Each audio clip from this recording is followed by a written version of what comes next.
El pie del diablo. Un relato de Arthur Conan Doyle. Audioterror ofrecido por Página Oscura. Si te gusta nuestro contenido, dale like y suscribe, es gratis y ayuda a crecer. Gracias. El pie del diablo. Al relatar de vez en cuando algunas de las experiencias curiosas y los recuerdos interesantes que asocio con mi amistad íntima y prolongada con M.R. Sherlock Holmes, me he topado constantemente con las dificultades que me ha causado su aversión por la publicidad. Para su carácter austero y cínico, el aplauso popular siempre ha sido aborrecible, y nada le divertía más al cerrar con éxito un caso que traspasar el mérito a algún oficial ortodoxo, y escuchar con sonrisa burlona el coro general de felicitaciones equivocadas. Ha sido en realidad esta actitud por parte de mi amigo, y no desde luego la falta de material interesante, lo que en los últimos años me ha obligado a publicar muy pocos de mis relatos. Mi participación en algunas de sus aventuras siempre ha sido un privilegio que me ha exigido discreción y reticencia. Quedé, pues, enormemente sorprendido al recibir el martes pasado un telegrama de Holmes. Nunca se ha sabido de él que escribiera cuando bastaba un telegrama en los términos siguientes: ¿por qué no contarles el horror de Cornualles, el más extraño caso que se me ha encomendado? Ignoro qué resaca de su cerebro había refrescado el caso en su memoria, o qué antojo le había hecho desear que yo lo relatase, pero me apresuré, antes de que llegara otro telegrama cancelando aquel, a rebuscar las notas que me darían los detalles exactos del caso y a exponerles el caso a mis lectores. Fue en la primavera del año 1897, cuando en la férrea constitución de Holmes aparecieron algunos síntomas de debilitamiento frente a un trabajo duro, constante y del tipo más agotador, agravado, además, por sus propias imprudencias ocasionales. En marzo de aquel año el Dr. Moregar, de la calle Harley, cuya dramática presentación a Holmes quizá cuente algún día, le dio órdenes terminantes al famoso detective privado de dejar a un lado todos sus casos y entregarse a un completo descanso si quería evitar un colapso. Su estado de salud no era asunto por el que Holmes se tomase el más mínimo interés, ya que tenía una gran capacidad de abstracción mental, pero al final fue inducido, bajo la amenaza de quedar inhabilitado para el trabajo de forma permanente, a buscarse un cambio total de escena y de aires. Así fue como a principios de primavera de aquel mismo año nos trasladamos a una casita de campo cerca de la bahía de Poldhu, en el extremo más alejado de la península de Cornualles. Era un lugar singular, especialmente adecuado para el humor sombrío de mi paciente. Desde las ventanas de nuestra casita encalada, construida en lo alto de una colina muy verde, dominábamos todo el siniestro semicírculo de la bahía de Mounts, esa antigua trampa mortal para los veleros. Con su hilera de negros acantilados y arrecifes azotados por las olas, contra los que habían hallado la muerte innumerables marineros. Con viento del norte la bahía permanece plácida y abrigada, invitando a las embarcaciones sacudidas por la tempestad a virar hacia ella en busca de descanso y protección. Pero luego vienen el súbito remolino de viento, las ráfagas huracanadas del sudoeste, el ancla arrancada, la orilla a sotavento y la última batalla en el rompiente espumoso. El marinero prudente está siempre alejado de ese lugar maldito. Por el lado de tierra nuestros alrededores eran tan sombríos como el mar. Era aquella una zona de páramos ondulantes, solitarios y grises, con un campanario aquí y allá para marcar el emplazamiento de algún que otro pueblo de tiempos pasados. En cualquier dirección de los páramos había vestigios de una raza ya desaparecida que no había dejado como constancia de su paso sino extraños monumentos de piedra, túmulos irregulares que contenían las cenizas incineradas de los muertos y curiosas construcciones de tierra que apuntaban a la lucha prehistórica. El embrujo y misterio de la región, con su siniestra atmósfera de naciones olvidadas, apelaba a la imaginación de mi amigo, quien pasaba gran parte de su tiempo dando largos paseos y sumiéndose en meditaciones solitarias en los páramos. La antigua lengua de Cornualles también había atraído su atención, y recuerdo que se le metió en la cabeza la idea de que era muy similar al caldeo y constituía una derivación directa del lenguaje de los comerciantes de estaño fenicios. Recibió un envío de libros de filología y se disponía a consagrarse al desarrollo de su tesis cuando de repente, para pesar mío y alborozo manifiesto de él, nos encontramos, incluso en aquella tierra de sueños, sumergidos en un problema ocurrido a nuestra puerta, más intenso, más absorbente e infinitamente más misterioso que cualquiera de los que nos habían hecho salir de Londres. Nuestra vida sencilla y plácida, nuestra saludable rutina fueron interrumpidas violentamente, y nosotros nos vimos precipitados en el centro de una serie de sucesos que provocaron una excitación extrema no solo en Cornualles, sino también en toda la parte occidental de Inglaterra. Quizá muchos de mis lectores conserven algún recuerdo de lo que se llamó entonces el horror de Cornualles, aunque a la prensa de Londres no llegó más que un relato muy incompleto del asunto. Ahora, 13 años después, voy a dar a conocer públicamente los auténticos detalles de aquel caso inconcebible. Ya he dicho que unos cuantos campanarios diseminados indicaban la situación de los pueblos que salpicaban aquella parte de Cornualles. El más cercano era la aldea de Tredanec Wallace, donde las casas de unos 200 habitantes se apiñaban en torno a una iglesia antigua y cubierta de musgo. El vicario de la parroquia, M.R. Roundhay, tenía algo de arqueólogo y, como tal, había trabado amistad con Holmes. Era un hombre de mediana edad, atractivo y afable, con un caudal considerable de erudición local. Invitados por él, fuimos un día a tomar el té en la vicaría, conociendo asimismo a M.R. Mortimer Tregennis, un caballero independiente que había incrementado los escasos recursos del sacerdote alquilando habitaciones en su casa espaciosa y destartalada. El vicario, que era soltero, estaba encantado de haber llegado a un acuerdo de este tipo, a pesar de no tener apenas nada en común con su huésped, que era un hombre delgado, moreno, con gafas, y con un encorvamiento de espalda que daba la impresión de una auténtica deformidad física. Recuerdo que durante nuestra corta visita encontramos al vicario locuaz y a su inquilino extrañamente reservado, con expresión triste y entregado a la introspección. Todo el tiempo permaneció sentado con la mirada perdida, aparentemente absorto en sus propios asuntos. Esos fueron los dos hombres que entraron abruptamente en nuestra sala de estar el martes, 16 de marzo, poco después de la hora del desayuno, cuando estábamos fumando juntos y preparándonos para nuestra excursión diaria por los páramos. Mr. Holmes, dijo el vicario, con voz agitada, durante la noche ha ocurrido un suceso de lo más trágico y extraordinario. Es algo de verdad insólito. No podemos sino considerar como un don de la providencia que esté usted aquí en estos momentos, porque en toda Inglaterra no hay un hombre al que necesitemos más. Clavé en el intruso vicario una mirada poco amistosa, pero Holmes se quitó la pipa de los labios y se irguió en su silla, como un viejo sabueso que oye el grito de zorro a la vista. Señaló el sofá con el dedo, y el palpitante vicario, con su agitado compañero, se sentaron en él, uno junto al otro. M.R. Mortimer Tregennis se dominaba más que el sacerdote, pero el crispamiento de sus manos delgadas y el brillo de sus ojos oscuros delataban la emoción que compartía con éste. ¿Hablo yo, o lo hace usted?, preguntó al vicario.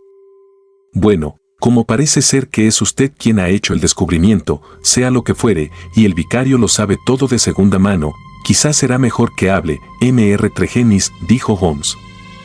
Lancé una mirada al vicario, vestido apresuradamente, a su inquilino, sentado junto a él, ataviado con toda formalidad, y me divirtió la sorpresa que había producido en sus rostros la simple deducción de Holmes. Quizás será mejor que diga primero unas palabras, dijo el vicario, y entonces usted mismo juzgará si prefiere escuchar los detalles de M.R. Tregennis, o salir corriendo sin pérdida de tiempo hacia el escenario de tan misterioso suceso. Explicaré, pues, que nuestro amigo aquí presente pasó la velada de ayer en compañía de sus dos hermanos, Owen y George, y en la de su hermana, Brenda, en su casa de Tredanec Wallace, que está cerca de la vieja cruz de piedra de L. Páramo. Les dejó poco después de las 10, jugando a cartas en torno a la mesa del comedor, de buen humor y con excelente salud. Esta mañana, como es hombre madrugador, ha salido de paseo en esa dirección antes de desayunar, siendo alcanzado por el coche del Dr. Richards, quien le ha explicado que acababan de mandarle llamar urgentemente desde Tredanec Wallace. Como es natural, M.R. Mortimer Tregennis ha ido con él. Al llegar a Tredanec Wallace se ha encontrado con un estado de cosas extraordinario. Sus tres hermanos estaban sentados en torno a la mesa, tal como él los había dejado, con las cartas aún extendidas ante ellos y las velas consumidas hasta la base.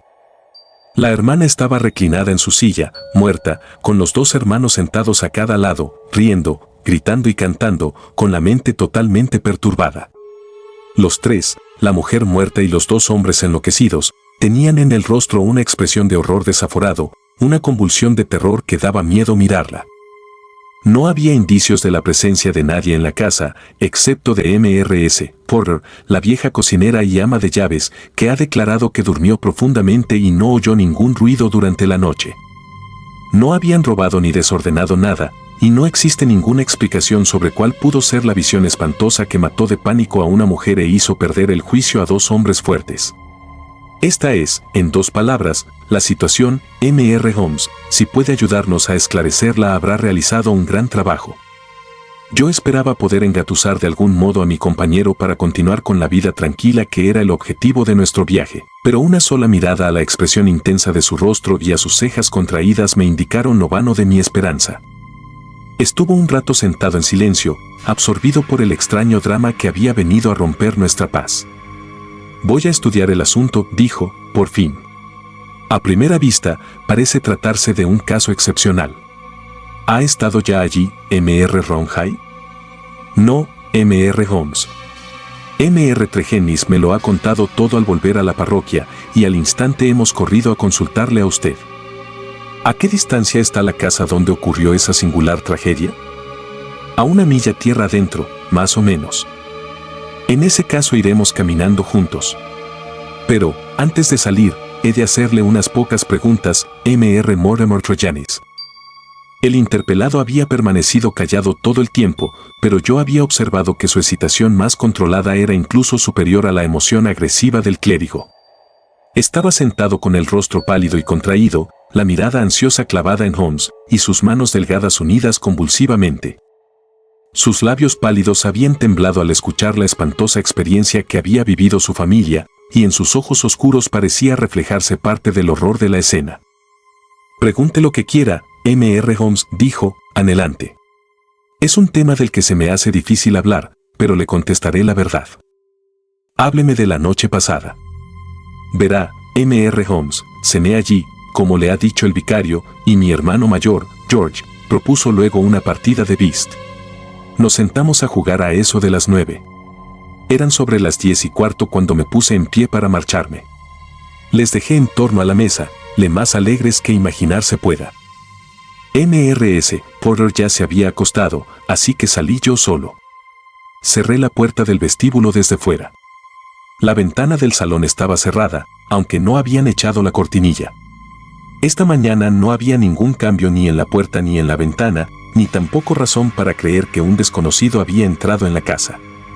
Sin embargo, allí estaban, totalmente enloquecidos por el terror, y Brenda muerta de miedo, medio reclinada, con la cabeza colgando sobre el brazo de la butaca. En toda mi vida no lograré borrar de mi memoria la escena que he contemplado es esa habitación. Los hechos, tal y como usted los presenta, son sin duda extraordinarios, dijo Holmes. Supongo que no tendrá ninguna teoría propia capaz de explicarlos. Es algo demoníaco. M.R. Holmes, demoníaco, exclamó Mortimer Tregennis. No es de este mundo. Algo entró en esa habitación que apagó de un soplo la luz de la razón que había en sus mentes. ¿Qué fuerza humana podría hacer una cosa así? Me temo, replicó Holmes, que si el asunto está por encima de la humanidad, también estará por encima mío. Pero en cualquier caso debemos agotar todas las explicaciones naturales antes de apoyarnos en una teoría como esta. En cuanto a usted, M.R. Tregennis, parece ser que por alguna razón no estaba muy unido a su familia, ya que ellos vivían juntos y usted tiene habitaciones aparte. Cierto, M.R. Holmes, aunque todo está pasado y olvidado. Éramos una familia de mineros de estaño de Redruth que vendimos nuestro negocio a una empresa y nos retiramos con dinero suficiente para vivir. No negaré que hubo, al repartir el dinero, ciertas desavenencias que nos mantuvieron distanciados durante un tiempo, pero todo quedó perdonado y arreglado, y ahora éramos los mejores amigos del mundo. Volviendo a la velada que pasaron juntos, ¿no ha quedado nada grabado en su memoria que pudiera arrojar luz sobre la tragedia? Piense despacio, M.R. Tregennis, busque cualquier pista que pueda ayudarme. No recuerdo nada en absoluto, señor. ¿Sus hermanos estaban del humor habitual? Nunca les vi mejor. ¿Estaban nerviosos? ¿En algún momento dieron muestras de aprensión ante un peligro inminente? No, nada de eso. ¿Entonces no tiene nada que agregar que pueda serme útil? Mortimer Tregennis estuvo unos instantes meditando seriamente. Solo se me ocurre una cosa, dijo por fin. Cuando nos sentamos a la mesa yo me coloqué de espaldas a la ventana y mi hermano George, que era mi compañero en la partida, de cara a ella. Una vez le vi mirar con atención por encima de mi hombro, así que me di la vuelta y me puse a mirar yo también. La cortinilla estaba levantada y la ventana cerrada, pero pude vislumbrar los arbustos del prado, y por un instante me pareció que algo se movía entre ellos. No podría ni siquiera afirmar si era una persona o un animal, solo sé que había algo allí. Cuando le pregunté a George qué estaba mirando, me comentó que él había tenido la misma sensación. Eso es todo cuanto puedo decirle. ¿No investigaron? No, no nos pareció importante. Así que les dejó sin ninguna premonición de la desgracia.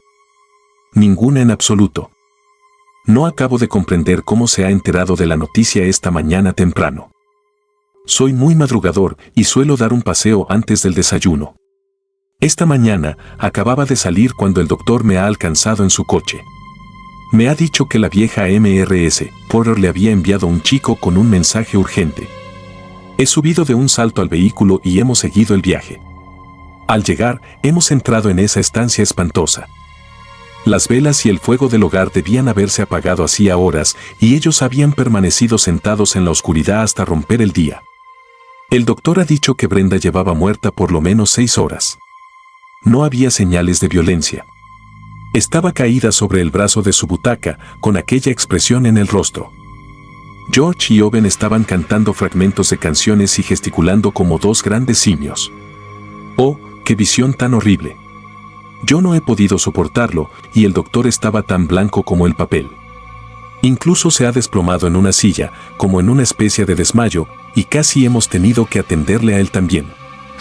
Extraordinario.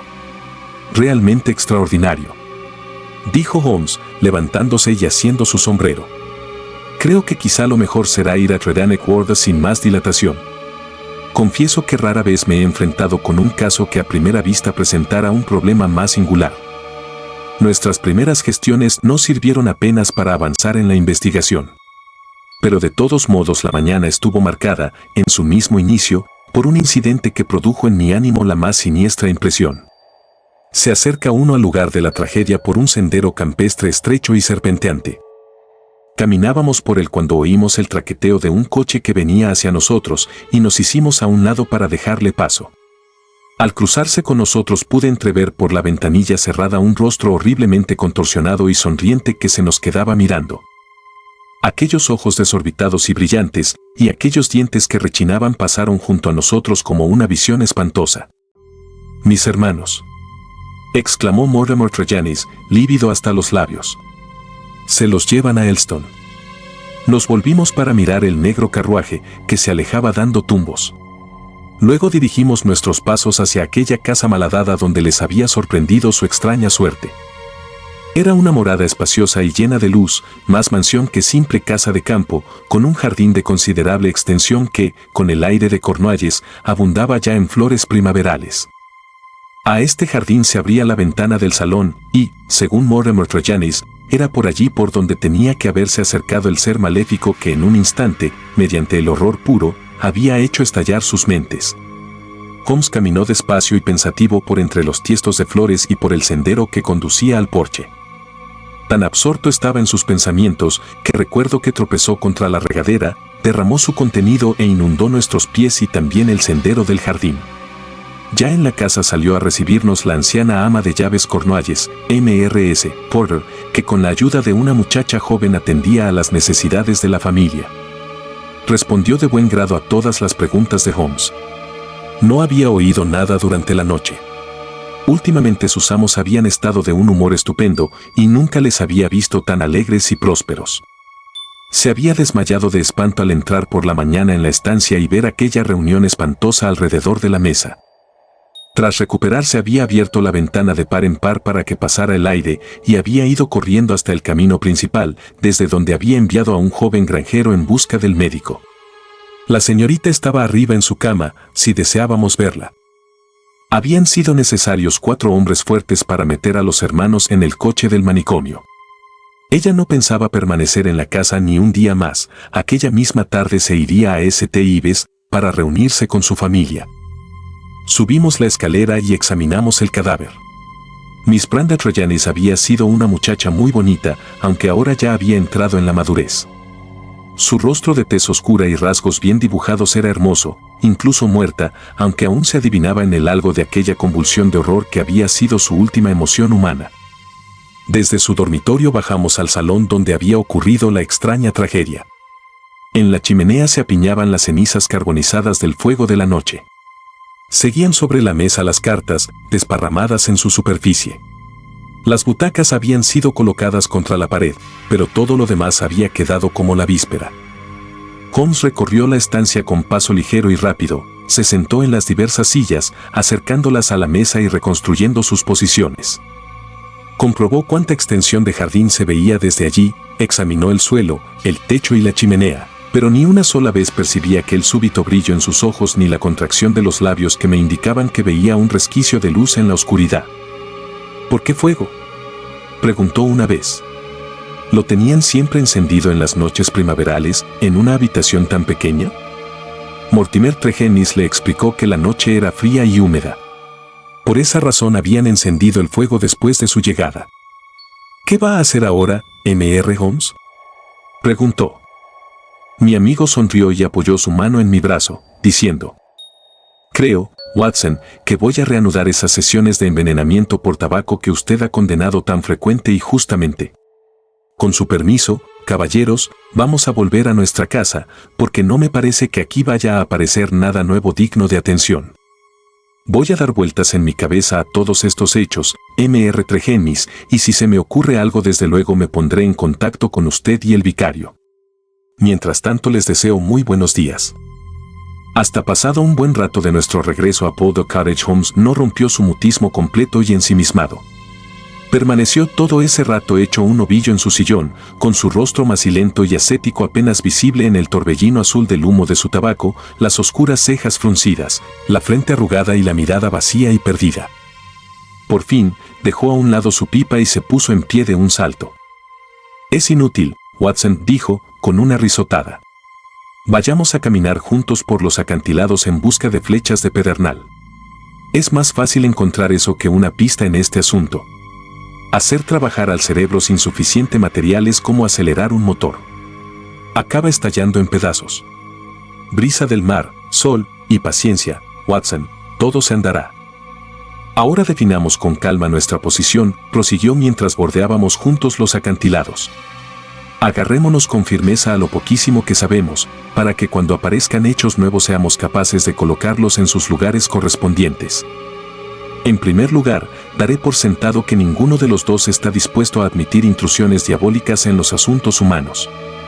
Empecemos por borrar por completo de nuestra mente esa posibilidad. Nos quedan pues 3 personas que han sido gravemente lastimadas por un agente humano, consciente o inconsciente. Ese es terreno firme. Bien, ¿y cuándo ocurrió eso? Evidentemente, y suponiendo que su relato sea cierto, muy poco después de que Mr. Mortimer Tregennis abandonase la estancia. Ese es un punto muy importante. Hay que presumir que fue solo unos minutos después. Las cartas aún estaban sobre la mesa. Era ya más tarde de la hora en que solían acostarse, y sin embargo no habían cambiado de posición ni apartado las sillas para levantarse. Repito, pues, que lo que fuera ocurrió inmediatamente después de su marcha, y no después de las 11 de la noche. El siguiente paso obligado es comprobar, dentro de lo posible, los movimientos de Mortimer Tregennis después de abandonar la estancia. No es nada difícil y parecen estar por encima de toda sospecha. Conociendo como conoce mis métodos, habrá advertido, sin duda, la burda estratagema de la regadora, mediante la cual he obtenido una impresión de las huellas de sus pies, más clara que la que habría podido conseguir de otro modo. En el sendero húmedo y arenoso se han dibujado admirablemente. La noche pasada también había humedad, como recordará, y no era difícil, tras obtener un botón de muestra, distinguir sus pisadas entre otras y seguir sus movimientos. Parece que se alejó rápidamente en dirección de la vicaría. Si Mortimer Tregennis había desaparecido de la escena y alguna persona afectó desde el exterior a los jugadores de cartas, ¿cómo podemos reconstruir a esa persona y cómo es que infundió en ellos tal sentimiento de horror? Podemos eliminar a Mrs. Porter. Se ve que es inofensiva. ¿Hay alguna evidencia de que alguien se encaramó a la ventana del jardín y de un modo u otro produjo a quienes la vieron un efecto tan terrorífico que les hizo perder la razón? La única sugerencia es esa dirección fue expresada por el mismo Mortimer Trejanis, que afirma que su hermano habló de cierto movimiento en el jardín. Eso es realmente extraño, ya que la noche estaba lluviosa, encapotada y oscura. Cualquiera que tuviera el propósito de asustar a esas personas estaría obligado a aplastar su cara contra el cristal antes de ser visto. Hay un parterre de flores de 3 pies fuera de la ventana, y sin embargo no hay en él ni la sombra de una huella. De modo que es difícil imaginar cómo alguien ajeno a la familia pudo producir en los 3 hermanos una impresión tan terrible, y por otra parte no hemos hallado ningún móvil para una agresión tan rara y complicada. ¿Se da cuenta de nuestras dificultades, Watson? Demasiado bien, respondí, con convicción. Y sin embargo, con un poco más de material, quizá demostremos que no son insuperables, dijo Holmes. Me imagino que entre nuestros abundantes archivos, Watson, encontraríamos algunos casos casi tan oscuros como este. Mientras tanto, dejaremos el asunto a un lado hasta que consigamos datos más concretos y consagraremos el resto de la mañana a la persecución del hombre neolítico. Quizá haya hablado ya del poder de abstracción mental de mi amigo, pero nunca me maravilló tanto como aquella mañana primaveral en Cornualles, cuando se pasó 2 horas platicando sobre celtas, puntas de flechas y restos diversos, con tanta despreocupación como si no hubiera un misterio siniestro esperando a ser resuelto. Fue al regresar a casa por la tarde y encontrar a un visitante aguardándonos, cuando nuestras mentes volvieron a concentrarse en el asunto pendiente. Ninguno de los dos necesitamos que nadie nos dijera quién era nuestro visitante. Aquel cuerpo imponente, aquel rostro agrietado y lleno de costurones, de ojos llameantes y nariz de halcón, aquel cabello encrespado que casi rosa cepillaba el techo de nuestra casa, aquella barba dorada en las puntas y blanca junto a los labios, salvo por la mancha de nicotina de su cigarrillo perpetuo, aquellos rasgos, en suma, eran tan conocidos en Londres como en África, y solo podían asociarse con la tremenda personalidad del Dr. Leon Sterndale, el gran explorador y cazador de leones. Habíamos oído hablar de su presencia en la región y en 1 o 2 ocasiones habíamos percibido su alta silueta en los caminos de los páramos. Sin embargo, ni él hizo nada por trabar conocimiento con nosotros, ni a nosotros se nos había ocurrido trabarlo con él. Ya que era del dominio público que era su amor por el recogimiento lo que le impulsaba a pasar la mayor parte de sus intervalos entre una expedición y otra en un pequeño bungalow sepultado en el solitario bosque de Beauchamp-Arriance. Allí, con sus libros y sus mapas, llevaba una existencia totalmente solitaria, atendiendo él mismo a sus sencillas necesidades y prestando en apariencia poca atención a los asuntos de sus vecinos. Así que fue una sorpresa para mí oírle preguntar a Holmes con voz anhelante si había algo en su reconstrucción del misterioso episodio. La policía del condado está totalmente perdida, dijo, pero quizá su vasta experiencia le haya sugerido alguna explicación verosímil. Mi único derecho a reclamar su confianza es que durante mis muchas residencias aquí he llegado a conocer muy bien a la familia Trejanis, en realidad, podría llamarles primos por línea materna, y su extraño final me ha causado, como es natural, un gran impacto. Estaba ya en Plymouth, camino de África, pero me he enterado de la noticia esta mañana y he venido sin pérdida de tiempo para ayudar en la investigación. Holmes arqueó las cejas. ¿Y ha perdido el barco por eso? Tomaré el próximo. Caramba, esto sí que es amistad. Ya le digo que éramos parientes. Sí, primos por parte de madre. ¿Estaba ya su equipaje a bordo? Algo de él había, pero la mayor parte estaba en el hotel. Comprendo. Pero no creo que el suceso haya sido publicado todavía en los periódicos matutinos de Plymouth. No, señor, he recibido un telegrama.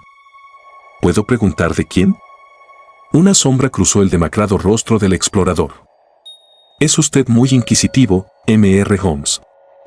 Es mi trabajo. Con un esfuerzo, el Dr. Sterndale recuperó su enfurruñada compostura.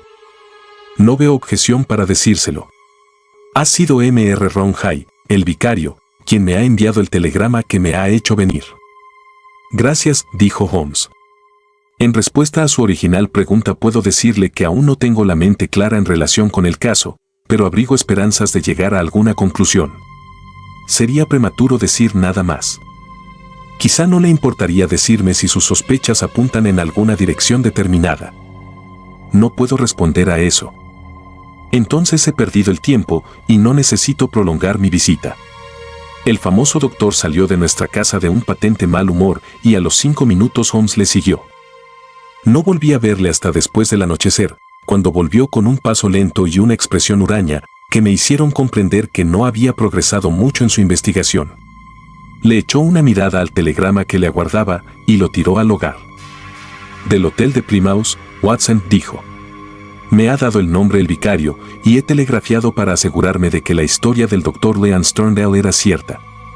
Parece ser que en efecto ha pasado la noche allí y que ha dejado parte de su equipaje camino a África y ha vuelto para estar presente en la investigación. ¿Qué opina, Watson? Que está vivamente interesado. Vivamente interesado, sí. Hay en esto un hilo que aún no hemos sabido encontrar y que nos guiaría por esta maraña. Anímese, Watson, porque estoy convencido de que aún no ha caído en nuestras manos todo el material necesario. Cuando eso suceda, pronto quedarán atrás nuestras dificultades. Poco sabía yo entonces lo pronto que se harían realidad las palabras de Holmes y lo extraño y siniestro que sería el acontecimiento inminente que había de abrir ante nosotros una nueva línea de investigación. A la mañana siguiente, me estaba afeitando junto a la ventana cuando oí ruido de cascos y, al levantar la vista, vi un dog-cart que se acercaba a todo galope por la senda. Se detuvo delante de nuestra puerta y nuestro amigo el vicario se apeó de él apresuradamente y se acercó corriendo por el sendero de nuestro jardín.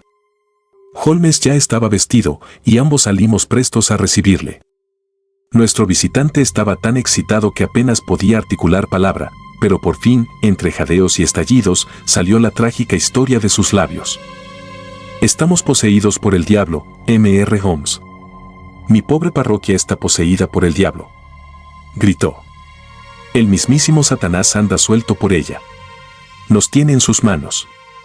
En su agitación iba bailando de un lado para otro, salvándose solo del ridículo por su rostro ceniciento y sus ojos desorbitados. Por fin nos disparó la terrible noticia. M.R. Mortimer Tregennis ha muerto durante la noche, con idénticos síntomas que el resto de su familia. Holmes se puso en pie de un salto, toda energía en un instante. ¿Cabríamos los dos en su dog-cart? Sí. Entonces, Watson, tendremos que posponer el desayuno. M.R. Roundhay, estamos a su entera disposición. Deprisa, deprisa, antes de que revuelvan las cosas. El huésped ocupaba en la vicaría 2 habitaciones, situadas una encima de la otra, que formaban una de las esquinas. La de abajo era una amplia sala de estar y la de arriba el dormitorio. Daban a un terreno de croquet que se prolongaba hasta las mismas ventanas. Nosotros llegamos antes que el médico y la policía, así que todo estaba intacto. Permítaseme describir la escena tal y como la vimos aquella mañana de marzo envuelta en bruma. Ha dejado una impresión imborrable en mi memoria. La atmósfera en la estancia era de asfixia horrible y deprimente. La criada que entró primero abrió la ventana, de lo contrario aún habría sido más intolerable. Aquel ahogo podía deberse en parte a que en la mesa central había una lamparilla ardiendo y humeando. Junto a ella estaba sentado el muerto, apoyado en su silla, con la escueta barba proyectada hacia afuera, los lentes subidos a la frente y el rostro, enjuto y moreno, vuelto hacia la ventana y convulsionando por el mismo rictus de terror que había marcado los rasgos de su difunta hermana. Tenía los miembros contorsionados y los dedos retorcidos como si hubiera muerto en un auténtico paroxismo de miedo. Estaba totalmente vestido, aunque algunos indicios mostraban que lo había hecho con prisas. Sabíamos ya que había dormido en su cama y que le había sobrevenido su trágica muerte a primera hora de la mañana. Podía adivinarse la energía al rojo vivo que se ocultaba debajo del exterior flemático de Holmes, con solo observar el cambio brusco que se operaba en él al entrar en el fatal apartamento. En un instante se puso tenso y alerta, con los ojos brillantes, el rostro rígido y los miembros temblando de actividad febril. Salió al césped, entró por la ventana, recorrió la sala de estar y subió al dormitorio, como el osado sabueso registra la madriguera. Dio un rápido vistazo por el dormitorio y acabó de abrir la ventana, lo que pareció proporcionarle un nuevo motivo de excitación, ya que se asomó a ella con sonoras exclamaciones de interés y júbilo. A continuación bajó la escalera apresuradamente, salió por la ventana abierta, se tiró boca abajo en el césped, se puso en pie de un salto y volvió a entrar en la estancia, todo ello con la energía de un cazador que le pisa los talones a la pieza. Examinó la lamparilla, que era de las corrientes, con minucioso cuidado y tomando ciertas medidas en su depósito. Hizo, con su lupa, un puntilloso escrutinio de la pantalla de talco que recubría la parte superior de la misma y rascó algunas cenizas que había adheridas a su superficie, poniendo algunas de ellas en un sobre, que acto seguido se guardó en su cuaderno de bolsillo. Por fin, en el momento en que hacían su aparición el médico y la policía oficial, llamó aparte al vicario y salimos los tres al césped. Me complace decirles que mi investigación no ha sido del todo estéril, comentó. No puedo quedarme para discutir el asunto con la policía, pero le agradeceré mucho, Mr. Ronhai, que le presente mis saludos al inspector y dirija su atención hacia la ventana del dormitorio y la lamparilla de la sala de estar. Son sugerentes, por separado, y juntas casi concluyentes. Si la policía necesita más información, me sentiré muy honrado de recibirles en mi casa. Y ahora, Watson, creo que aprovecharemos mejor el tiempo en otro lugar. Quizá a la policía le molestara la intrusión de un aficionado, o quizá imaginase haber encontrado por sí sola una esperanzadora línea de investigación. El caso es que nada supimos de ella en los 2 días siguientes. Durante los mismos, Holmes pasó una parte de su tiempo en casa, fumando y ensimismado, pero una parte mucho mayor la consagró a dar largos paseos por el campo, siempre solo, regresando después de muchas horas sin comentar dónde había estado. Un experimento me sirvió para comprender su línea de investigación. Se había comprado una lamparilla idéntica a la que ardía en el dormitorio de Mortimer Trajannis la mañana de la tragedia. La llenó con el mismo aceite que se utilizaba en la vicaría y cronometró con exactitud el tiempo que tardaba en consumirse. También realizó otro experimento de cariz más desagradable que no creo que consiga olvidar nunca. Observará, Watson, comentó una tarde, que solo hay un punto común de similitud entre los distintos informes que nos han llegado.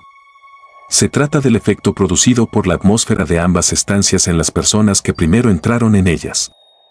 Recordará que Mortimer Trajannis, al describir el episodio de su última visita a casa de sus hermanos, nos contó que el doctor se desplomó sobre una silla al entrar al salón. ¿Lo había olvidado? Bueno, pues yo le aseguro que ocurrió así. Recordará también que Mrs. Porter, el ama de llaves, nos dijo que había desfallecido al entrar en la estancia y luego había abierto la ventana. En nuestro segundo caso, el de Mortimer Trajannis, no puede haber olvidado la terrible sensación de asfixia que producía el aposento cuando llegamos nosotros, a pesar de que la criada había abierto la ventana. Esa misma criada, según averigüé luego, se había encontrado tan mal que había tenido que acostarse. Admitirá, Watson, que todos estos hechos son muy sugerentes. En ambos casos tenemos evidencias de una atmósfera envenenada. En ambos casos también, tenemos una combustión en la sala, un fuego en el primero y una lamparilla en el segundo. El fuego había sido necesario, pero la lamparilla fue encendida, como demostrará una comparación con el aceite consumido mucho después del alba. ¿Por qué? Sin duda porque existe una relación entre las tres cosas, la combustión, la atmósfera asfixiante y la muerte o locura de esos desdichados. Eso está claro, ¿no? Así parece. Por lo menos podemos aceptarlo como una hipótesis probable. Supongamos, pues, que en ambos casos quemaron algo que produjo una atmósfera de extraños efectos tóxicos. Muy bien. En el salón de los hermanos Trajannis esa sustancia fue colocada en la chimenea. La ventana estaba cerrada, pero como es natural, parte del humo se perdió por el cañón de la chimenea. De ahí que los efectos del veneno quedasen más atenuados que en el otro caso, donde era más difícil que se escaparan los vapores. El resultado parece indicar que fue así, ya que en el primer caso la mujer, que presumiblemente tenía un organismo más sensible, fue la única que murió, siendo los otros presa de esa demencia pasajera o permanente que es, sin duda, el primer efecto de la droga. En el segundo caso el resultado fue completo. De modo que los hechos parecen corroborar la teoría del veneno activado por combustión. Con este hilo de razonamiento en mente registré la habitación de Mortimer Trajannis, buscando restos de la sustancia venenosa. El lugar más obvio era la pantalla o guardahumos de la lamparilla. Allí, como era de esperar, vi cierto número de cenizas escamosas y alrededor de los bordes una orla de polvo amarronado que aún no se había consumido. Como sin duda observó, me guardé en un sobre la mitad de esas cenizas. ¿Por qué la mitad, Holmes? Mi querido Watson, no soy quien para interponerme en el camino de la policía oficial. Les dejo la misma evidencia que encontré yo. El veneno quedó en el talco, si fueron lo bastante sagaces para encontrarlo. Y ahora, Watson, encendamos nuestra lamparilla, aunque tomaremos la precaución de abrir antes la ventana, para evitar la defunción precoz de dos meritorios miembros de la sociedad. Usted se sentará en un sillón, cerca de la ventana abierta, a no ser que, como persona sensata, decida que no tiene nada que ver con este asunto. Oh. ¿Así que quiere ver qué pasa? Sabía que conocía bien a mi Watson. Colocaré esta silla frente a la suya, de forma que quedemos a la misma distancia del veneno, cara a cara. Dejaremos la puerta entreabierta. Ahora estamos ambos en una posición que nos permite vigilar al otro e interrumpir el experimento si los síntomas nos parecen alarmantes. ¿Está todo claro? Bien. Entonces, sacaré el polvillo, o lo que queda de él, del sobre, y lo dejaré encima de la lamparilla encendida. Así. Ahora, Watson, sentémonos y esperemos acontecimientos. No tardaron en producirse. Apenas me había arrellanado en mi asiento, cuando llegó hasta mí un olor intenso, almizcleño, sutil y nauseabundo. A la primera bocanada mi cerebro y mi imaginación perdieron por completo el control. Ante mis ojos se arremolinó una nube densa y negra, y mi mente me dijo que en aquella nube, aún imperceptible, pero dispuesto a saltar sobre mis sentidos consternados, se ocultaba, al acecho, todo cuanto había en el universo de vagamente horrible, monstruoso e inconcebiblemente perverso. Había formas imprecisas arremolinándose y nadando en el oscuro banco de nubes, todas ellas amenazas y advertencias de algo que iba a ocurrir, del advenimiento en el umbral de un morador inefable, cuya sola sombra haría estallar mi alma. Se apoderó de mí un terror glacial. Sentía que el pelo se me erizaba, los ojos se me salían de las órbitas, la boca se me abría y la lengua se me ponía como el cuero. Tenía tal torbellino en mi mente que sabía que algo iba a estallar. Intenté gritar y tuve una vaga conciencia de un gruñido ronco, que era mi propia voz, pero que sonaba distante e independiente de mí. En aquel momento, al hacer un débil esfuerzo por escapar, mi vista se abrió paso en aquella nube de desesperanza y se posó un instante en la cara de Holmes, blanca, rígida y contraída de horror, la misma expresión de que había visto en los rasgos de los fallecidos. Fue aquella visión lo que me proporcionó unos segundos de cordura y fuerza. Salí disparado de mi asiento, rodeé a Holmes con los brazos y juntos franqueamos, dando tumbos, la puerta. Al instante siguiente nos habíamos dejado caer sobre el césped y yacíamos uno junto al otro, conscientes solo de los gloriosos rayos solares que se filtraban bruscamente a través de la demoníaca nube de terror que nos había envuelto. Esta última se fue levantando de nuestras almas, igual que la niebla del paisaje, hasta que regresaron la paz y la razón, y nos sentamos en la hierba, enjugándonos las frentes pegajosas y escudriñándonos el uno al otro, para descubrir, con temor, las últimas huellas de la terrible experiencia que acabábamos de vivir. Por todos los cielos, Watson, dijo Holmes por fin, con voz insegura, le debo mi agradecimiento y también una disculpa. Era un experimento injustificado incluso para mí solo, así que doblemente para un amigo. Le aseguro que lo siento de veras. Ya sabe, respondí, algo emocionado, porque hasta entonces Holmes nunca me había dejado entrever tanto su corazón, que es para mí una alegría y un gran privilegio ayudarle. Sería superfluo hacernos enloquecer, mi querido Watson. Cualquier observador cándido declararía sin duda ninguna que ya lo estábamos antes de embarcarnos en un experimento tan irracional. Confieso que no imaginaba que sus efectos fueran tan repentinos y graves. Entró a toda prisa en la casa y apareció de nuevo sujetando la lamparilla, que aún quemaba, con el brazo extendido, y la tiró a un zarzal. Hemos de esperar un poco a que se ventile la habitación. Supongo, Watson, que no le quedará ni una sombra de duda sobre cómo se produjeron las tragedias. Ninguna en absoluto. Pero el móvil sigue siendo tan oscuro como antes. Vayamos hasta esa glorieta y discutamos juntos el asunto. Ese preparado infernal parece estar aún metido en mi garganta. Creo que hemos de admitir que toda la evidencia apunta hacia Mortimer Troyanis, el cual podría haber sido el criminal en la primera tragedia y la víctima en la segunda. Debemos recordar, en primer lugar, que existe una historia de pelea familiar, con reconciliación posterior, aunque ignoramos hasta qué punto fue cruda la pelea o superficial la reconciliación.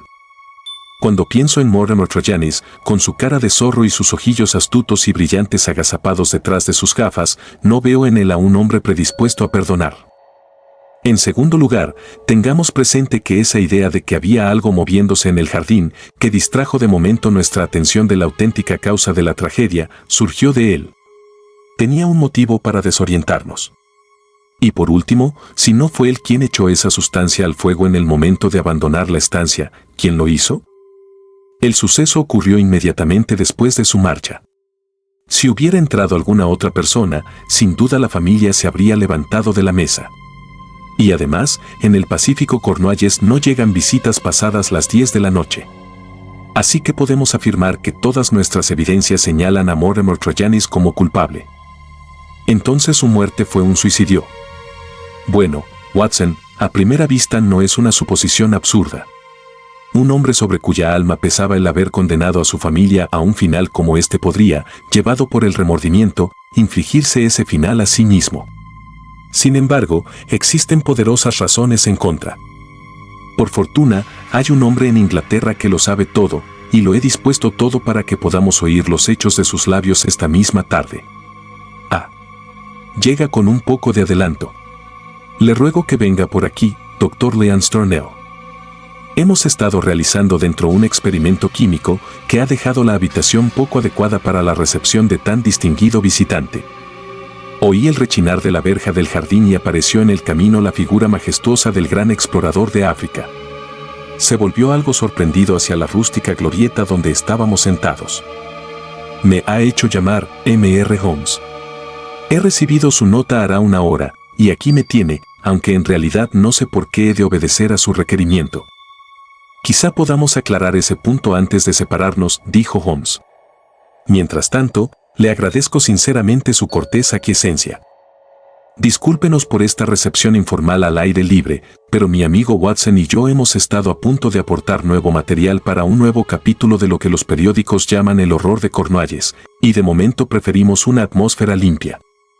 Quizá, ya que los asuntos que tenemos que discutir le afectan personalmente y de forma muy íntima, será mejor que hablemos donde no puedan oírnos. El explorador se apartó el cigarro de los labios y miró a mi compañero con severidad. No acabo de comprender, señor, dijo, de que puede tener que hablarme que me afecte personalmente y de forma muy íntima. Del asesinato de Mortimer Trayanis, dijo Holmes. Por un momento deseé estar armado. La cara fiera de Stendhal se tornó purpúrea, sus ojos centellearon y sus venas, agarrotadas y apasionadas, se le abultaron en la frente, mientras daba un salto adelante hacia mi amigo, con los puños cerrados. Entonces se detuvo y con un esfuerzo violento adoptó una actitud de calma fría y rígida, que quizá presagiaba más peligro que su vehemente arrebato. He vivido tanto tiempo entre salvajes y fuera de la ley, dijo, que me he acostumbrado a hacerme la ley yo mismo. Le suplico, M.R. Holmes, que no lo olvide, porque no deseo causarle ningún daño. Tampoco yo tengo deseos de causarle daño a usted, Dr. Stendhal. La mejor prueba de ello está en que, sabiendo lo que sé, le he hecho llamar a usted y no a la policía. Stendhal se sentó jadeante, intimidado quizá por primera vez en su aventurera vida. En las maneras de Holmes había una serena afirmación de fuerza, a la que no podía uno sustraerse. Nuestro visitante estuvo unos instantes balbuceando, cerrando y abriendo las manazas con agitación. ¿Qué quiere decir?, preguntó por fin. Si es un farol, M.R. Holmes ha escogido al hombre equivocado para su experimento. Dejémonos ya de andarnos por las ramas. ¿Qué quiere decir? Voy a decírselo, respondió Holmes, y la razón por la que se lo digo es que espero que la franqueza engendre franqueza. Mi próximo paso dependerá por entero de la naturaleza de su defensa. ¿Mi defensa? Sí, señor. ¿Mi defensa contra qué? Contra la acusación de haber asesinado a Mortimer Trayanis. Stendhal se secó la frente con el pañuelo. Por vida mía, está usted progresando, dijo. Dependen todos sus éxitos de su prodigiosa capacidad para farolear. Es usted, dijo Holmes, con tono severo, quien está faroleando, Dr. Stendhal, no yo. Como prueba les pondré algunos de los hechos sobre los que se basan mis conclusiones. De su regreso desde Plymouth, dejando que gran parte de sus pertenencias zarparan sin usted rumbo a África, Diré tan solo que fue lo primero que me hizo comprender que era usted uno de los factores a tener en cuenta en la reconstrucción de este drama. Volví. He escuchado sus razones y me parecen fútiles y poco convincentes. Pero pasemos eso por alto. Vino aquí a preguntarme de quién sospechaba. Me negué a contestar. A continuación, fue a la vicaría, estuvo un rato esperando fuera y por fin volvió a su casa. ¿Cómo lo sabe? Le seguí. No vi a nadie.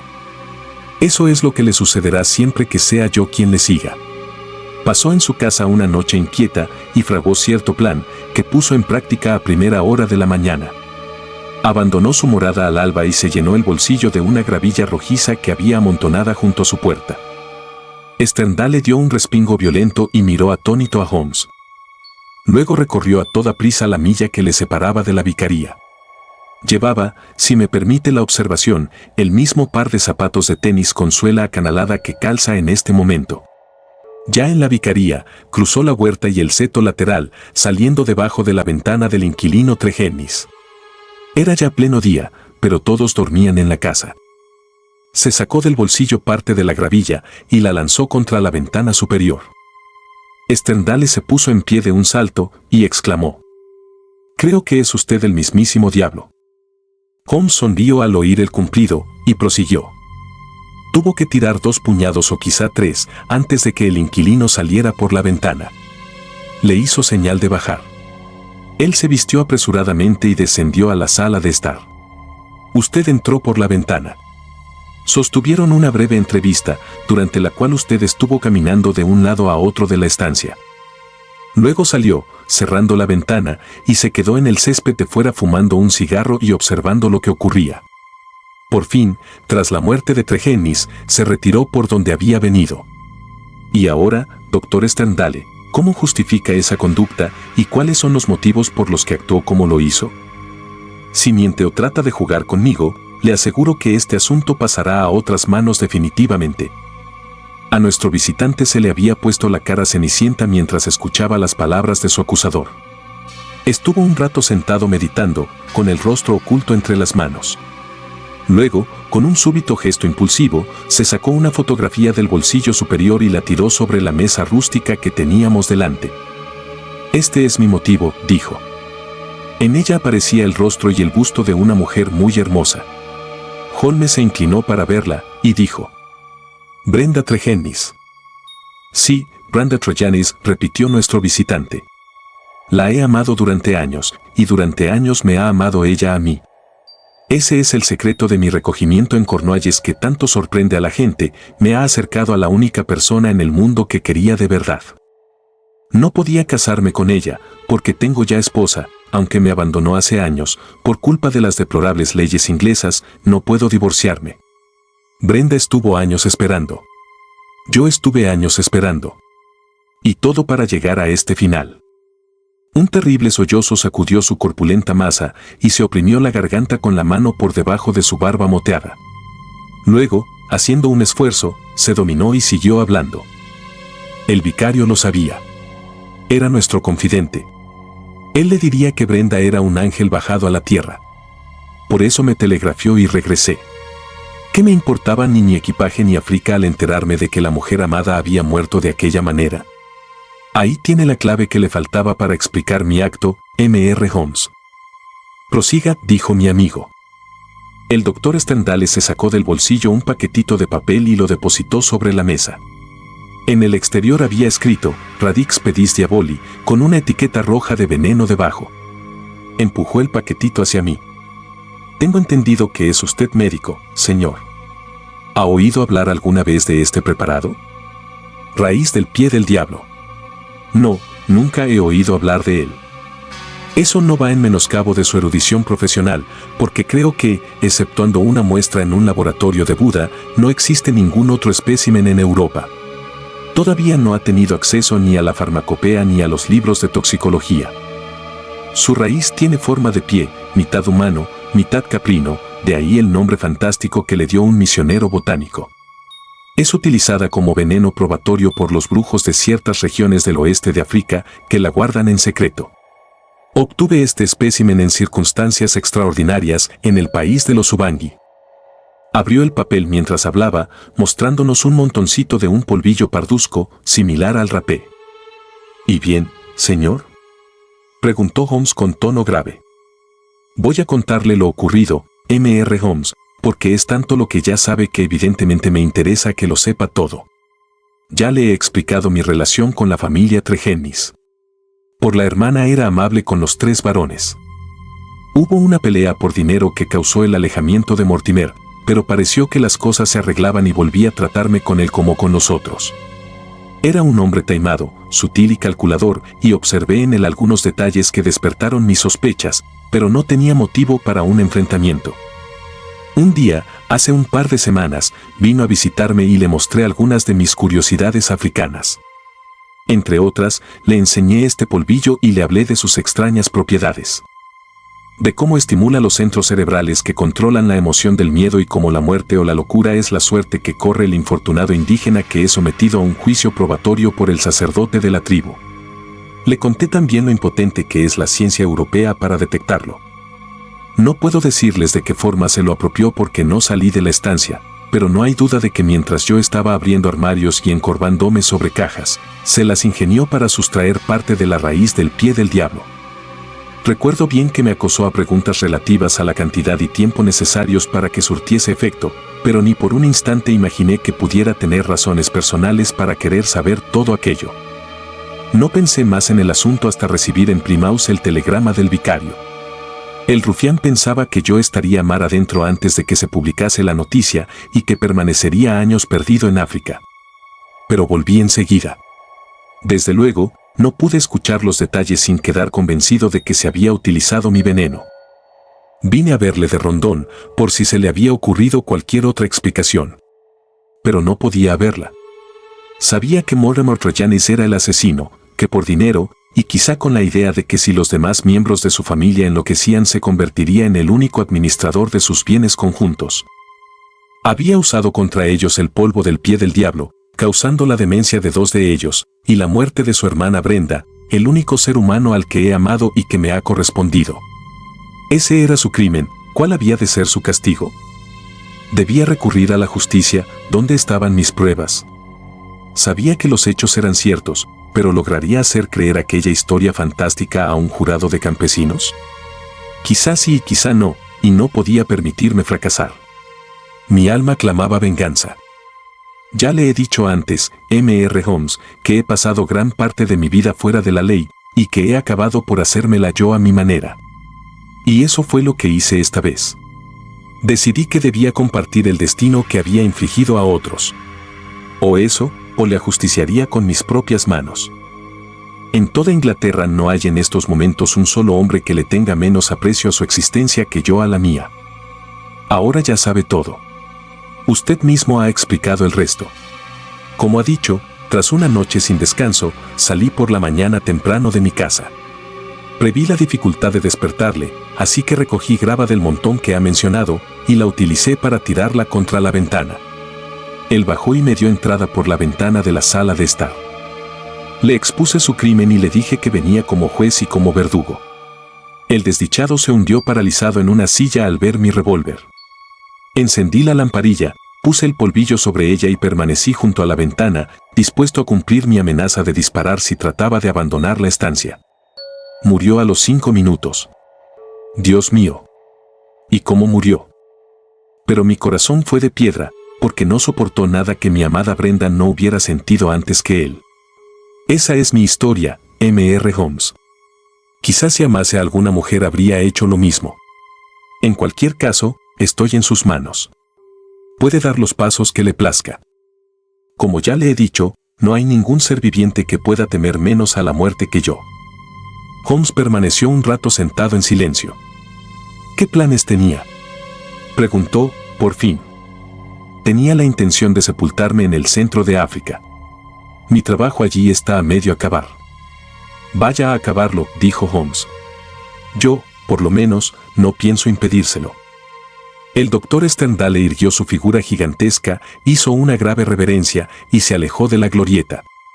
Holmes encendió su pipa y me alargó su tabaquera, diciendo: no nos vendrán mal, para variar, unos vapores que no sean venenosos. Creo que estará de acuerdo, mi querido Watson, en que no es este un caso en el que tengamos que interferir. Nuestra investigación ha sido independiente y también lo serán nuestras acciones. ¿Va usted a denunciar a ese hombre? Por supuesto que no, respondí. Nunca he amado, Watson, pero supongo que si lo hubiese hecho y el objeto de mi amor hubiera tenido un final como este, habría actuado igual que nuestro ilegal cazador de leones. ¿Quién sabe? Bueno, Watson, no ofenderé a su inteligencia explicándole lo que ya es obvio. La gravilla en el alféizar de la ventana fue, desde luego, el punto de partida de mis pesquisas. No había nada que encajara con ella en el jardín de la vicaría. Solo cuando el doctor Sterndale y su casa atrajeron mi atención di con el complemento que me faltaba. La lamparilla encendida en pleno día y los restos del polvillo en la pantalla fueron eslabones sucesivos de una cadena bastante clara. Y ahora, mi querido Watson, creo que podemos borrar este caso de nuestras memorias y reanudar con la conciencia limpia el estudio de esas raíces caldeas que sin duda encontraremos en la ramificación de Cornualles de la fantástica lengua céltica.